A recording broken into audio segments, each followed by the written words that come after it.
आज तक रेडियो सुनता है सारा जहां। हेलो नमस्कार, आज तक रेडियो पर आप सुन रहे हैं हमारा weekly health podcast hello doctor, जहां बात होती है आपकी और हमारी सेहत की। मेरा नाम खुशबू कुमार है। Hello doctor.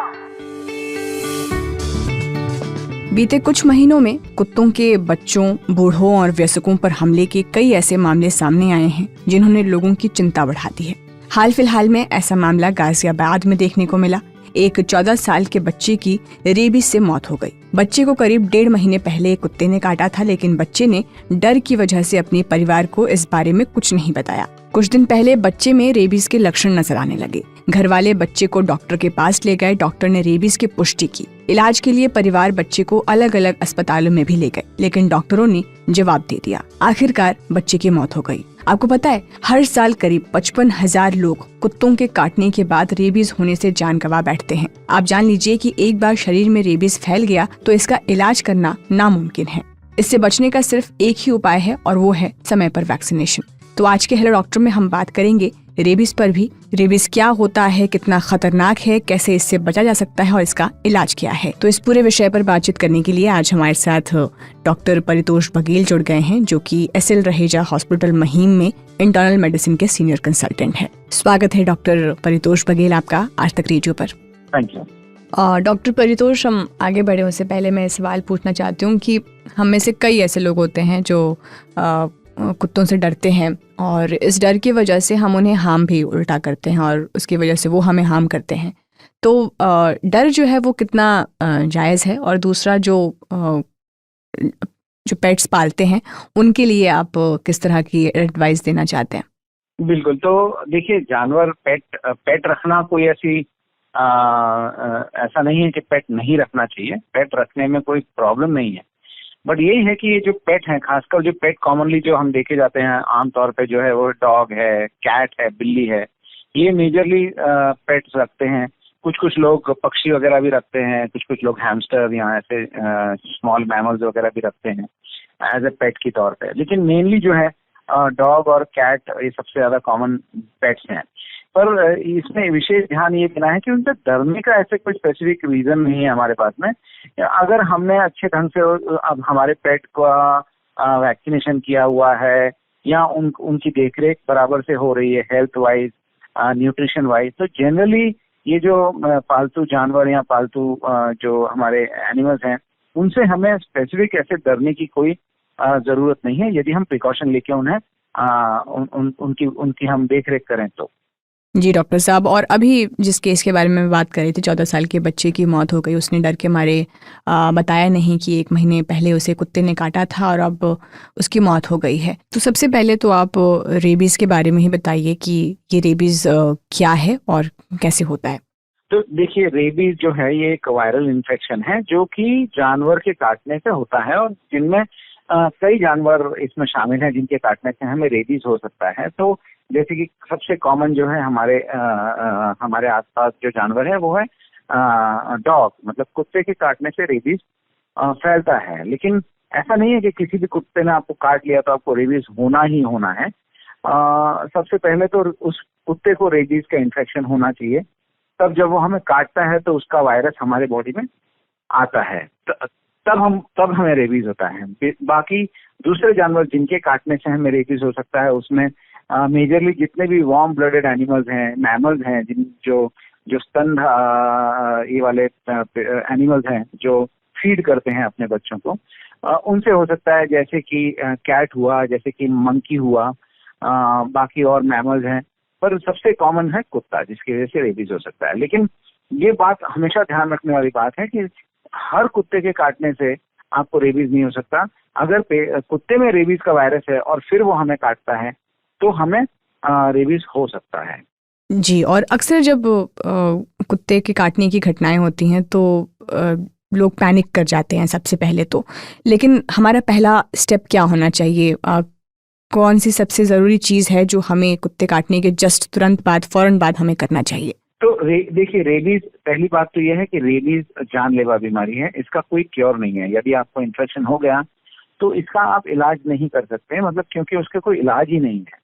तो रेबीज इन्फेक्शन एक तरीके से यदि आपको किसी को रेबीज हो जाए किसी कुत्ते के काटने वजह से या किसी जानवर के काटने की वजह से, तो अगर वो हो गया तो फिर तो इट इज लाइक 100% मॉर्टेलिटी है उसमें, बचने की कोई गुंजाइश नहीं। हाँ, लेकिन तो इससे हम कैसे बचें और इससे हम कैसे हमें अगर किसी ने काटा है तो हमने क्या करना चाहिए? तो सबसे पहले तो जो पेट जिनके पास है, जो कुत्ता पालते हैं, क्योंकि ऐसा नहीं है कि पेट जानवर से हमको इन्फेक्शन नहीं हो सकता या बड़े जानवर से या वाइल्ड डॉग से ही हमको, जो स्ट्रीट डॉग है उसके काटने से होगा, ऐसा नहीं है। कई बार कुत्तों में ये रेबीज अगर पाया जाता है तो कई बार उसके लक्षण हमें नहीं दिखते हैं और कुत्ता उतनी तरह डॉग जो है हमारा वो एकदम थोड़ा स्लीपी रहेगा, थोड़ा घुर्राएगा, थोड़ा बीमार रहेगा। अगर ऐसा कुछ है तो आपने तुरंत उस डॉग को आपके वेटरनरियन को दिखाना चाहिए। और सबसे पहले तो अपने पेट का वैक्सीनेशन होना बहुत जरूरी है, क्योंकि रेबीज से बचने का एक ही तरीका है, वो है वैक्सीनेशन। तो अपने पेट का सबसे पहले रेबीज का वैक्सीनेशन होना बहुत जरूरी है। आपके पास यदि पेट है तो वेटरनरी डॉक्टर के पास जाके उसका वैक्सीनेट करवाइए। और वो वैक्सीनेशन ऐसा नहीं है कि एक बार कर दिया तो हो गया जिंदगी भर के लिए। आपने रेगुलरली उसको बूस्टर डोज देने होते हैं, वो आपके वेटरनरी जो डॉक्टर हैं वो आपको बताएंगे। तो ये रहा पेट डॉग। अगर वाइल्ड डॉग है, जैसे कि स्ट्रीट डॉग है, वाइल्ड डॉग की जगह स्ट्रीट डॉग बोला जाए, तो स्ट्रीट डॉग अगर है तो वो तो कोई वैक्सीनेट उनको करता नहीं है, तो चांसेस हैं कि उनमें रेबीज होने के चांसेस अधिक हैं। इसलिए अगर कोई भी कुत्ता अगर या कोई भी जानवर मैमल हमें यदि काटता है तो सबसे पहले तो उस वुंड की केयर होनी चाहिए। सबसे पहले तो जहाँ काटा है उसको सबसे पहले साबुन पानी से, बहते हुए पानी में और साबुन से उसको धोएं, जिससे कि उसमें अगर कोई भी जर्म्स वगैरह पहुंचे हैं तो वो क्लीन हो। और उस वुंड को ढक के ना रखें, उसे ओपन रखें और तुरंत किसी डॉक्टर के पास जाके जितना जल्दी हो सकेगा उतना जल्दी उसके इलाज के लिए, उसकी वैक्सीनेशन के लिए, जिसे हम पोस्ट एक्सपोजर रेबीज वैक्सीनेशन बोलते हैं, काट लेने के बाद में क्या वैक्सीनेशन करें जिससे कि वो रेबीज फैले नहीं। अगर सही समय पर उपचार हो गया, आपने वैक्सीन ले ली, तो बहुत हद तक आप उससे बच सकते हैं। जी, और जैसे कि आपने बताया कि अगर रेबीज का इन्फेक्शन हो गया तो फिर तो इससे बचना मतलब नामुमकिन है। लेकिन मैं आपसे ये पूछना चाहती हूँ कि जब कुत्ता काटे, रेबीज का इन्फेक्शन हो गया हो, जैसे इस केस में बच्चे ने 1 महीने से बताया नहीं, तो कुछ तो सिम्टम्स होंगे ही जो बहुत अनयूजुअल होंगे उसके अंदर, और बच्चों को, पेरेंट्स को नोटिस करना चाहिए था। और बाकी इन जनरल भी जब रेबीज का इन्फेक्शन हो जाए तो क्या मेन और वार्निंग सिम्टम्स होते हैं? यस, तो ऐसा है कि रेबीज एक वायरल इन्फेक्शन है और जो कि बेसिकली हमारे नसों को, नर्व्स को अफेक्ट करता है। वो जहाँ हमें किसी जानवर ने काटने के बाद वो धीरे धीरे नसों के रास्ते से हमारे ब्रेन तक पहुंचता है और इसके बाद में जो लक्षण शुरू होते हैं वो सारे के सारे ब्रेन रिलेटेड होते हैं। जैसे कि उसमें सबसे क्लासिकल सिम्टम जो है, जिसको देख के आप बोल सकते हैं कि ये रेबीज है, वो है पानी और पानी का डर। इसलिए इसको हम हाइड्रोफोबिया के नाम से भी जाना जाता है, रेबीज डिजीज को। हाइड्रोफोबिया की, यदि आप पानी के देखते ही जो पेशेंट है जिसको रेबीज है उसको स्पाज़म आने लगते हैं, वो एक तरीके से अकड़ जाता है और उसको सांस लेने के लिए तकलीफ होने लगती है, उसका गला अकड़ जाता है, उसको डर लगने लगता है पानी से, क्योंकि जैसे ही पानी देखता है उसको स्पाज़म आने लगते हैं, उसको बॉडी में ऐंठन होने लगती है। तो इसलिए हाइड्रोफोबिया एक बहुत कॉमन और क्लासिकल सिम्टम है रेबीज का। इसके अलावा तेज हवा, तेज फैन, जो चेहरे पे अगर हवा की अगर झोंका पड़ेगा तो भी स्पाज़म आ सकते हैं। और ऐसे धीरे धीरे जब ये बढ़ते जाता है तो ब्रेन जितना जितना इफेक्ट होते जाता है उस तरीके से वो पेशेंट का मेंटल स्टेटस इरिटेबल होने लगता है, उसको बुखार आएगा, वो बहकी बहकी बातें करेगा या बेहोशी की हालत में जा सकता है। तो ये मेन लक्षण है रेबीज के। और सबसे इम्पोर्टेंट बात जो मैं आज इस चैनल के माध्यम से आपको कहना चाहूंगा सभी को, कि रेबीज का इलाज नहीं है, आप उसका प्रिवेंशन कर सकते हैं। यदि कुत्ते ने काट लिया है तो तुरंत उसका इलाज करें, जैसा कि आपने देखा इस बच्चे ने नहीं बताया। इस चक्कर में वो वायरस उसकी बॉडी में फैल गया। अगर वैक्सीन लिया होता तो शायद हो सकता है कि उसे बचाया जा सकता। ठीक है डॉक्टर साहब, और रेबीज संक्रमित कुत्ते ने किसी इंसान को शरीर के किस हिस्से में काटा है, क्या इससे भी कोई फर्क पड़ता है कि रेबीज इन्फेक्शन कितने तेजी से आपके शरीर में फैलेगा? हाँ जी, बिल्कुल बिल्कुल, बहुत इम्पोर्टेंट बात है। जितना दूर अपने ब्रेन से यदि काटा है तो उतना ही स्लो उसके सिम्टम्स डेवलप होते हैं। जैसे पाँव में यदि काटा है तो रेबीज के लक्षण फुल फ्लेज लक्षण होने के लिए समय लगता है, जबकि अगर हाथ या फेस पे काटा है तो जल्दी से जल्दी इन्फेक्शन ब्रेन तक पहुंच सकता है। जितना ब्रेन से दूरी रहेगा उतना समय लगता है रेबीज के इन्फेक्शन के सिम्टम्स आने में। दूसरी चीज, बच्चों में फेस पे या हाथों पे, फिंगर्स में यदि काटा है तो चांसेस, क्योंकि जहां ब्लड सप्लाई ज्यादा है तो वहां वायरस जल्दी से ब्लड में जाके नर्व्स में जाके हमको इफेक्ट कर सकता है, उससे बहुत फर्क पड़ता है। और दूसरी चीज जो गौर करने लायक है कि जो काटने के बाद में, कुत्ते के या बिल्ली के काटने के बाद में अगर ब्लड निकला है, अगर स्किन ब्रीच हुई है, स्किन में कट आ गया है दांत की वजह से, काटने की वजह से, तो बहुत ही अधिक चांसेस हैं कि आपने उस पर तुरंत इलाज करें जिससे कि रेबीज ना फैले।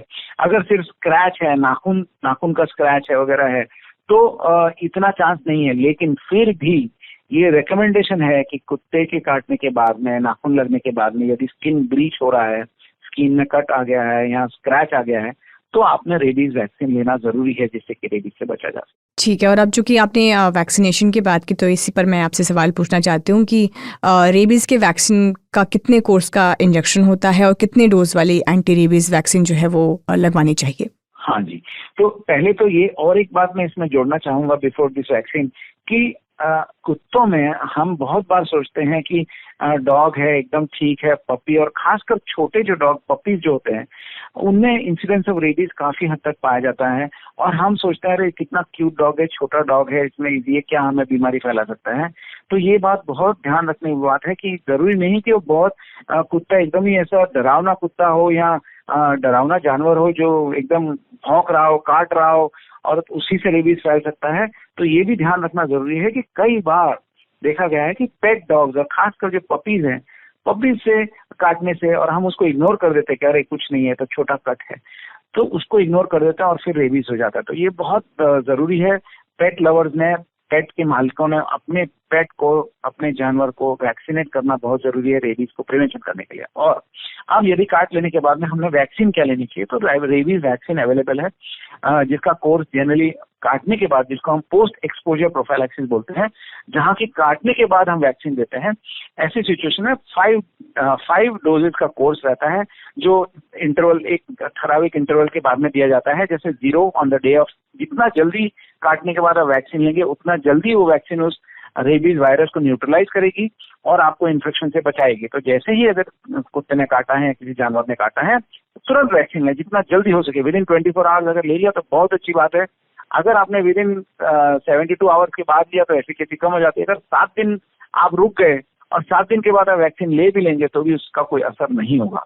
तो जितना जल्दी हो सके उतना जल्दी वैक्सीन लेना है। और वैक्सीन का कोर्स जनरली 5 डोज का होता है, 0, 3, 7, 14 और 21 डेज पे, फ्रॉम द डे जिस दिन से काटा है उस दिन से ये आपके डॉक्टर जिनको आप बताएंगे कि हमें किसी कुत्ते ने काटा है तो वो जनरली ये कोर्स आपको शुरू करेंगे। जनरली ये 5 डेज कोर्स होता है। पहले जो वैक्सीन लगती थी, जब पुराने समझ लीजिए आज से 20, 25, 30 साल पहले जो वैक्सीन लगा करती थी वो 14 इंजेक्शन लगा करते थे। आपने सुना होगा कि रेबीज में 14 इंजेक्शन पेट में लगा करते थे। अब नई तरीके की वैक्सीन आ गई है जो पेट पे नहीं लगती हैं, जो आपके बाजू पे, आर्म्स में लगती हैं, और जो 5 डोज का कोर्स है। और डॉक्टर परितोष, आपने भी सुना होगा बहुत से लोग ये कहते हैं कि अगर कुत्ते ने काट लिया तो कुत्ते की तरह ही आप भौंकने लगोगे। इस बात में कितनी सच्चाई है? क्योंकि इस तरह की बातें लोग कहते हैं और लोग बिना सोचे समझे इस पर विश्वास करते हैं और इससे और डर जो है वो लोगों के अंदर बनता है। नहीं, ये गलत धारणा है। ऐसा नहीं है कि यदि कुत्ते ने काट लिया तो हम कुत्ते की तरह भौंकने लगेंगे या ये सब करने लगेंगे। ऐसा बिल्कुल इसमें कोई सत्य नहीं है। ये है कि आपके ब्रेन में इफेक्ट होने के बाद में आपको जनरली आपके दिमागी तौर पे आप एजिटेटेड हो सकते हो, आप गुस्सा हो सकते हो, आपको नींद आ सकती है, आप बहकी बातें कर सकते हो या बेहोशी की हालत में जा सकते हो। ये मेन लक्षण है। और जैसा मैंने बताया, हाइड्रोफोबिया, जो पानी का डर और हवा का डर, वो जो है एरोफोबिया, हाइड्रोफोबिया, ये बहुत कॉमन लक्षण है और बहुत ही क्लासिकल लक्षण है रेबीज के। तो ये तो डॉग की बात हो गई, बाकी हम बिल्ली भी पालते हैं और घर में तो चूहे का आक्रमण होता ही है कभी कभार इस तरीके से। तो जब चूहा काट ले तो फिर क्या उपाय करना चाहिए? क्या ये ठीक वैसे ही सेम होता है जैसे कुत्ते के काटने के बाद हम फर्स्ट एड करते हैं? सेम है जैसा मैंने पहले बताया। सबसे पहले आपके वुंड को आप अच्छे साबुन और पानी से, तुरंत बहते पानी से धोएं, उसको ओपन रखें, उस पर कोई एंटीसेप्टिक क्रीम डॉक्टर की सलाह के बाद लगाएं। जनरली चूहे के काटने से रेबीज नहीं होता है। अभी तक तो कोई केस पाया नहीं गया है कि चूहे के काटने से, बट हाँ चूहे के काटने से कई बार इन्फेक्शन हो सकता है जहाँ काटा है वहाँ। सेम तरीके से आप उस वुंड को क्लीन करें जैसा रेबीज में क्लीन करेंगे आप साबुन और पानी से, और तुरंत एक डॉक्टर की सलाह लेंगे जिससे कि उसमें कोई एंटीबायोटिक या कोई अगर टेटनस का इंजेक्शन है वो सब लगाना पड़ेगा आपको। बिल्ली के काटने से भी हो सकता है रेबीज, तो कुत्ते बिल्ली के काटने से तो आपने सतर्क रहना चाहिए। इस रेबीज के अलावा भी कई दूसरे तरीके के इन्फेक्शन भी हो सकते हैं जानवर के काटने से, ये भी ध्यान रखना है। जी, तो डॉक्टर साहब मैं बातचीत अपनी यहीं पर ख़त्म करती हूँ। बाकी आपको हमारी बातचीत से कुछ समराइज करना है, कुछ और एडवाइस जो आप देना चाहते हो? बिल्कुल बिल्कुल बिल्कुल, सबसे इम्पोर्टेंट एडवाइस मैं यही दूंगा अपने सारे सुनने वालों को, कि इस चैनल को सुनने वालों को, कि देखिए रेबीज डेडली डिजीज है, जानलेवा डिजीज है। यदि आपको हो गया तो उसका कोई इलाज नहीं है। इससे बचना, prevention is the only thing, only cure. और उसके लिए यदि आपको किसी जानवर ने काटा है तो सबसे पहले आप उस इंसिडेंट को अपने नियर एंड डियर को बताइए और डॉक्टर को मिलिए। दूसरी चीज, उस पर तुरंत वैक्सीनेशन लीजिए जिससे कि उसको हम प्रिवेंट कर सकें। और किसी भी कुत्ते का, भले ही वो कितना भी छोटा हो, कितना भी शांत हो, यदि उसने काटा है तो उस पर वैक्सीनेशन लेने का आप तुरंत पूरा उसका कोर्स करिए, नहीं तो आपको रेबीज से बचना मुश्किल है। Thank you doctor Paritosh Baghel, आपका हमसे बातचीत करने के लिए। Thank you madam, thank you. तो आज के हेलो डॉक्टर पॉडकास्ट में फिलहाल इतना ही। हमें उम्मीद है कि डॉक्टर परितोष ने जितने भी स्टेप्स बताए हैं, प्रिवेंशन की चीज़ें बताई हैं, वो आप फॉलो करेंगे। अगर इस तरह की चीज़ों में आप फंसते हैं आगे चलकर तो आपसे अब अगले हफ्ते मंगलवार को होगी मुलाकात। तब तक के लिए आप सुनते रहिए आज तक रेडियो। नमस्कार। धरती चौकोर नहीं, गोल है। बरमूडा ट्रायंगल में कुछ तो झोल है। ब्लू स्काई में समंदर का रोल है। आपको पता है कोहिनूर का क्या मोल है? मोटी किताबें मत उठाइए, गूगल भी मत चलाइए, बस आज तक रेडियो पर ज्ञान ध्यान लगाइए। हर वेडनेसडे से संडे रोज लगेगी क्लास एप्पल पॉडकास्ट, विंक म्यूजिक, स्पॉटिफाई, जियो सावन और गूगल पॉडकास्ट पर।